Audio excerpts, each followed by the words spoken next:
Well, I'm going to hand over to my brilliant esteemed colleague, Christina, who has been head of content for some time at Discover Education, steering the team and providing all these brilliant resources, managing the team that bring these resources to you. So I'm going to hand over to Christina, and she's going to give you a walkthrough. So you'll hear it from the expert. Over to you, Christina. Hello. Thank you so much, Andrew. And thank you for having me and letting me show you a little bit about this program, Health and Relationships, that we have. Let me share my screen and get started. Here we go. So Health and Relationships is our program that we've developed specifically for the new curriculums of relationships education and health education under the expert guidance of Lucy, who you heard from earlier. So she's really led this project and helped us develop resources that we think really suit the needs, that match the curriculum and really suit the needs of the teachers and help the children develop in the way that the curriculum intends it to do.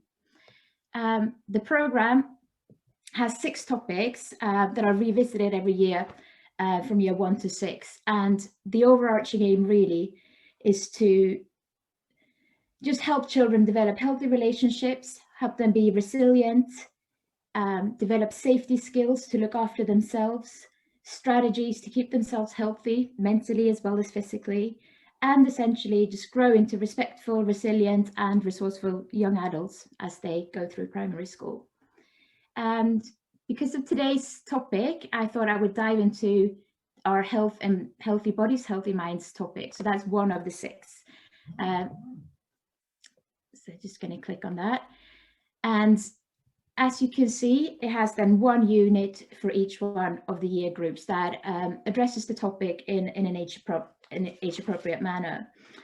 The general sort of theme of this topic itself, it looks very much at the health education part of the curriculum. It's about staying healthy physically and mentally. It's about maintaining well-being, preventing illness, and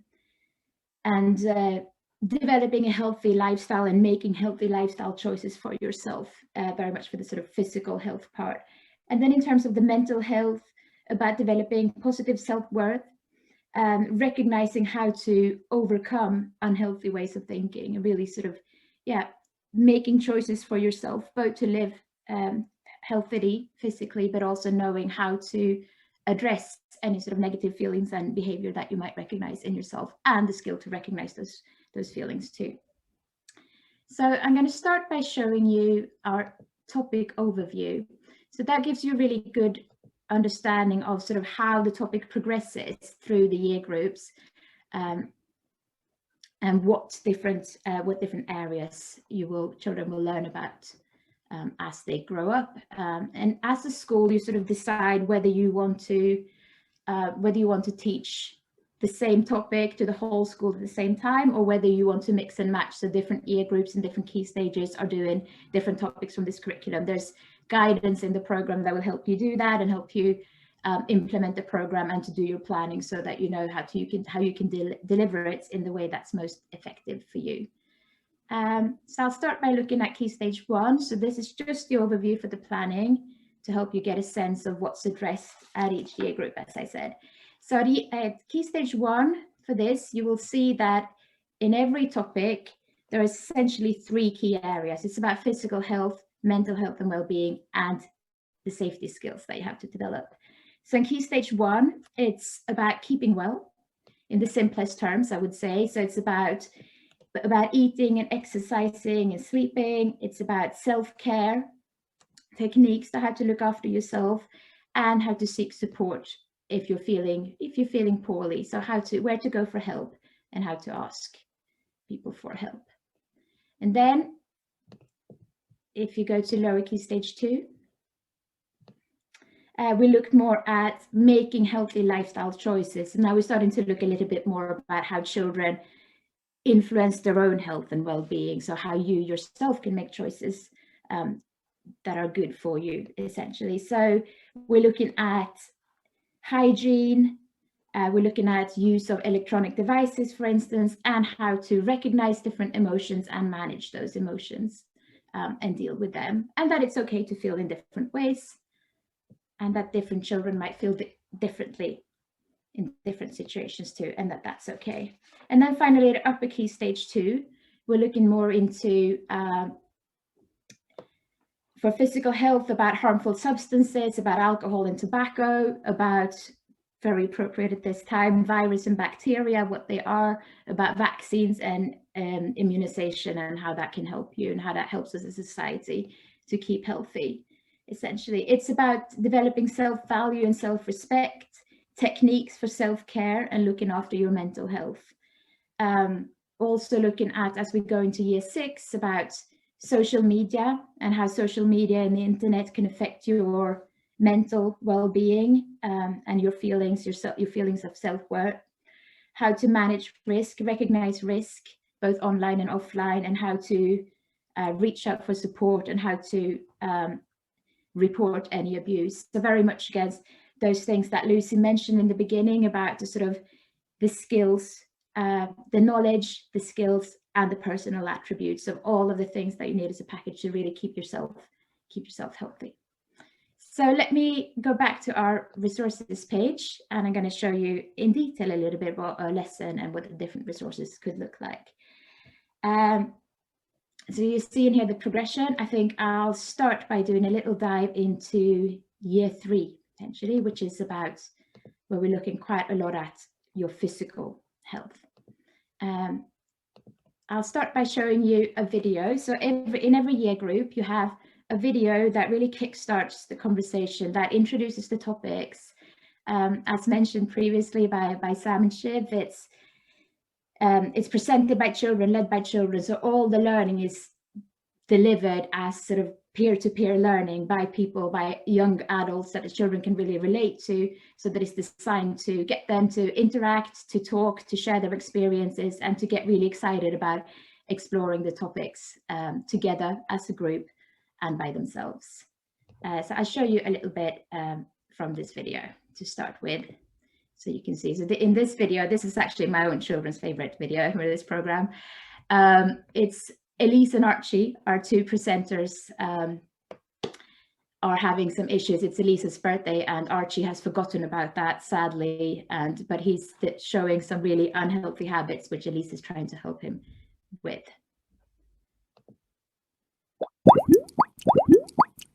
Hey Archie! Hi Elise. Do you know what day it is?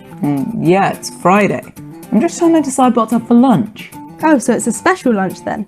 Not really, I was just thinking burgers and fries, fish and chips, pizza, chocolate ice cream, cake, fizzy drinks. Sounds like party food to me. But it's not really a balanced meal, is it? What do you mean? Chips are vegetables, pizza's got tomato on it, and everyone loves chocolate. I think you need some help making some healthy choices. I'll add Nick to the call.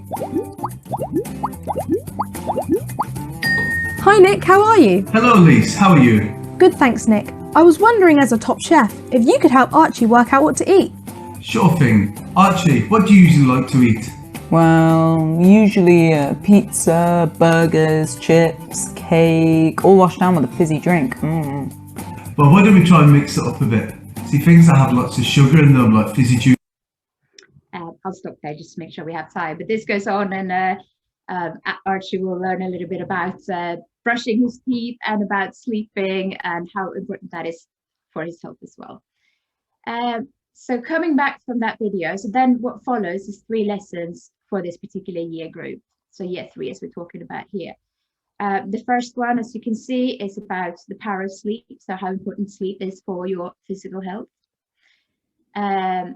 Then second one is about making healthy food choices, so eating. And the third one about germs. So really how to avoid, again, very topical, about how to avoid spreading germs and how to keep clean. And that is something that will then also move on in year 4 about how to manage your personal hygiene better as you grow up. And each lesson has a presentation. So let me show what that looks like. And as you see, some worksheets. So these are really about having hands-on activities and practical activities in the class that the children will use to stimulate discussion and to share their feelings and their thoughts. So each presentation goes through the learning objectives and the learning outcomes of the lesson so that that's clear to the children. The vocabulary, which was mentioned earlier as well, so the words that we need to learn, the key words of this topic, to make sure that children really understand that and take that learning with them. And then scenarios, questions that feed through together with those hands-on activities, really. So just to help you go through and take you through the learning together as a class, using scenarios, using images, and using lots and lots of different examples that relate to children in different situations that we can use as the vehicle for our discussion and our learning. So I'll take you back and show you a little bit more. So that was year 3, which we saw was very much about physical health. In year 4, we're looking more about the choices that you can make yourself to influence your health, as we said. In this video, Archie is sharing his own experiences and advice. So Archie, the presenter that you saw in the previous video, about what to do in certain situations if you are feeling uncomfortable in different ways. I'll show you a little bit of that too, so you can get a sense of the different styles of video and how that progresses. Hi, and welcome to another edition of Archie's Advice, the #1 rated guide to growing up, as voted for by my mum. This episode, we've got 3 different scenarios, looking at what you can do when you feel worried about not being good at something, looking silly, or when your nerves get so bad that they stop you from doing things you enjoy. Let's get going. It's the opening night of the school production of Time to Shine, and the star of the show is Jordan. But there's a problem. I can't do it. I just can't go on stage. It's me. I am the great potato. Ouch! Jordan is nervous, and that's normal. I always have butterflies before a big performance. Here are 3 top tips to help him, and you if you feel like that. Nerves are good. It shows you really care about what you're doing and want to do well. So again, really looking at taking the advice there from Archie and seeing, so children can share their own experience if they are feeling like this, if they know somebody who's feeling like this, and then finding practical solutions on how to handle these issues and how to manage them in a better way. So again, 3 lessons, 1 video, 3 lessons for each topic in year group. Also, there's a full lesson plan that comes with every lesson, as also mentioned before. It's really everything is there for you to just take it and run with it, really, and you got everything you need to do that. So here in lesson 2, then make it about making healthy choices in different ways, and moving on to looking at feelings. So I'll show you this presentation too, where I can show you a really typical way that we deal with this in the topic. So same for each year group as each topic, the learning objectives and outcomes, the important words that we need to talk about and understand, and then questions. And this is a very typical thing as well, so case studies. So we often talk about, we have examples of children who are going through certain situations, who are finding themselves having problems or feeling in particular ways, and our work together as a class is to find ways to help them, to support them, to give them advice, to talk to them, etc. So it gets the children really working on those things, not just understanding what the issue might be, but also working together as a group and by themselves to find practical solutions to problems and to turn situations around and find better ways of dealing with issues that might be very difficult for that specific age, really. So again, the activities and the scenarios and the questions are very much targeted to the age that the children are. And it goes through this way. So in year 5, valuing our bodies and mind, in this lesson here, we're going to meet a boy who's found a particular way of dealing with stress, which is yoga.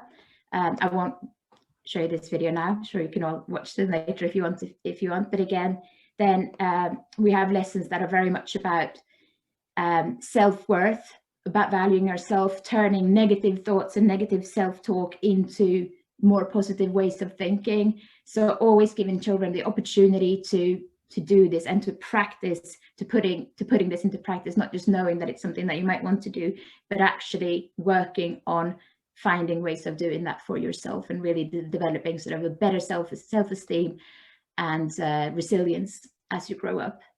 And then, as I mentioned before, alcohol, tobacco and drugs, immune systems, vaccination, and so all the things, really covering off everything that is in the curriculum for that age group. And so it moves on. Year 6 finally being the best me.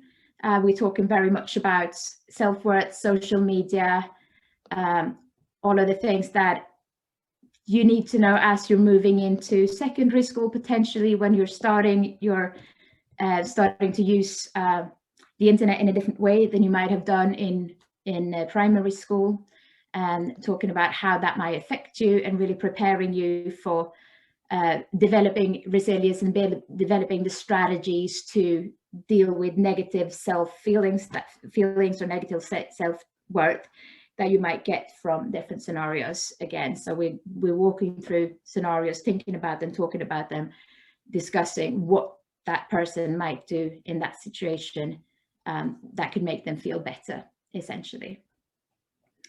And I started at year 3, so I'll just give you a brief look at year 1 and year 2 as well. So year 1 is looking at looking at our bodies. What are they? What can they do for us? And starting at the very beginning of sort of developing a sort of positive feelings about your own body and what it can do for you.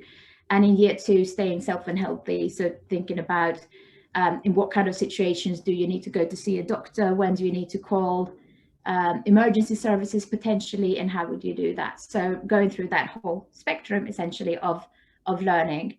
So coming back to really what all the things that Lucy mentioned to us in the beginning of knowing, finding the skills to handle situations, finding the knowledge that you need to do.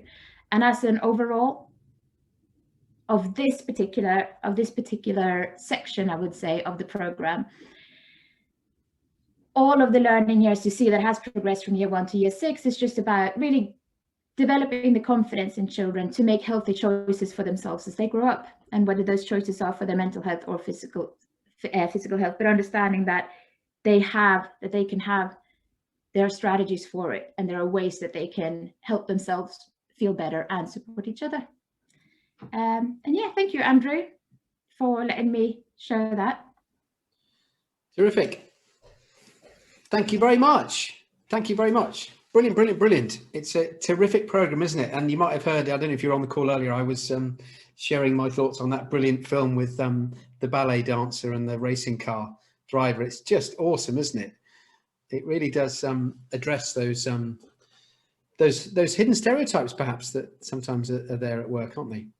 So it really addresses that. Absolutely. So this was just one of the 6 units, obviously. So this one is very much designed on the sort of physical and mental health, and I think it's such an important part of it for now also, because of what we talked about before. I thought it was really interesting as well, that conversation before about all these things because there's so much that are affecting children right now. It's so much with their mental health we're talking about, but also their physical health, their lack of exercise and sleep patterns that I certainly see in my family, in my children, that are changing when they're not getting out, and eating habits as well. They're not, so many things. And then looking at the vaccinations, all of these things, germs, why is hygiene important?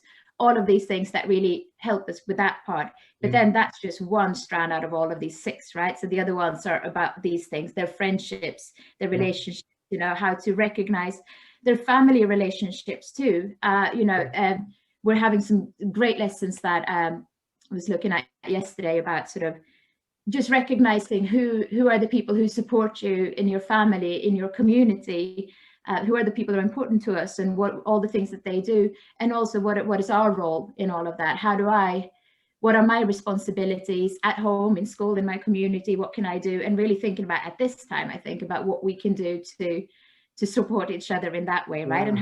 And I think that's another thing that has really been made so apparent during these months, during this year, about those relationships with our friends, but also just with the support we have in community, and the problems with isolation, with loneliness, and missing each other, and people who don't have access to different things. So this whole web of community, I think, is another strand that's just so and important I know in times. From chatting to you over the months. So if you'd let me, Andrew, I would have shown the whole thing, but we focused on just one. I know. But from chatting to you over the months, I know another really important area that you're so passionate about is all the materials that are there to support communications with parents and things. Yes. That's a really fundamental area, and it might be a concern for some teachers who are teaching this for the first time, mightn't it? Don't you think? Yeah, absolutely. I think that was one of the first things that we looked at when we decided, together with Lucy, when we sat down to start developing this program, which is only, it's less than a year old, and yet it feels like a lifetime ago, doesn't it? Because it was a different world back then. But really about knowing that this was something that could be difficult for teachers, and we know in that families, something that's very important to families, we knew the concerns of teachers, we knew the concerns of families and parents, and how important it is, which also the curriculum states, right, or the guidance states that it is an absolutely crucial part to get that right, the communication between the school and the parents, and to make this a collaborative process where you're learning together, and learning should continue in the home. So we set it out from the start, really, and it's something that Lucy is incredibly passionate about as well, to really make sure that we give all of that support to. So there are slides for parent workshops, if parents come to school again, but that can be delivered online as well. Letters to parents, how you can sort of talk about what the program is and what children are learning and why they're learning certain things. There are documents to help you understand or answer some of the common questions and concerns that are raised, not just about this program, but in general about sort of RHE and RSE provision, and the things that might, that parents might be asking, that might worry families, etc. So you have, we help you explain what the program is about in those areas, and what the curriculum says, what the guidance says, and why this is part of the program and why this is part of the curriculum, and how it's being taught, and hopefully putting to rest a lot of the concerns, and just making sure everybody understand what's really happening, what's really going to be discussed in class, and why potentially we're using the kind of vocabulary we'll be using, and why those words are chosen, etc. So again, hopefully, taking a little bit of that pressure off the teachers and the head teachers as well, to not have to do all of that from the beginning, but we're really trying to help you and just be very clear about the guidance itself and the program, and how that relates to the guidance and the thinking behind it, really. How it lands, And you've been having some great feedback from teachers all along, haven't you? I mean, we heard from Shiv and Sam, but I think you've had multiple different bits of feedback, haven't you, from teachers using it over the last few weeks and months? Absolutely. And it's such a pleasure to read, because it is, isn't it? Yes, to hear about sort of how it gets children talking and supporting each other, and words like that, because that's absolutely what we want. And also what I heard, what Sam was saying earlier as well, kind of saying that it makes it easy for teachers, because that's something that we really want to do. We, really want to just help you not feel that you have to go out and gather all of this for yourself, but deliver it. And the authors under Lucy's guidance, and the authors that we have so much experience. They do, don't they? Teacher training and RSE provision and all of that. So I think they know so much about the subject and the curriculum, but also what works in a classroom, what the concerns are, and how to really get children talking and engaged in these subjects. Plus, what, as Lucy mentioned as well, what you need to prepare in advance, how you need to make sure that your environment is set up for those discussions, and that as a teacher how to deal with any questions that you might not be able to answer, for instance, or questions that might concern you, or things that you hear from the children that might concern you. So we have guidance on that as well, to help you set up a safe environment for teaching and learning of RSE. So we're hoping. I can tell. I've always known how much you've really enjoyed working on this. It's always been clear to everybody on the team how important this is and how much you value it. So, and I can really see why, actually. Absolutely brilliant. Well, we'll let you go, and thank you ever so much for showing us that. I know you're really busy today, so really appreciate that. And if anybody needs any more information, I'm about to share some slides now as to how you can get in touch and a little bit about the offer that we're running at the moment. So thank you ever so much, Christina. Brilliant. Hope to see you soon. Bye-bye. Brilliant. Thank you. Terrific. Well, we just have a couple more minutes together. So thank you ever so much if you're still here and you've stayed with us. It's been great to have your company this afternoon. I think it's been really interesting, isn't it? To really put to the front and center stage, the children's well-being and their social skills, and to have done so with such optimism. I think we're all really looking forward to for everybody to be back soon and sorting out all those relationships and so forth, and making sure everybody's healthy.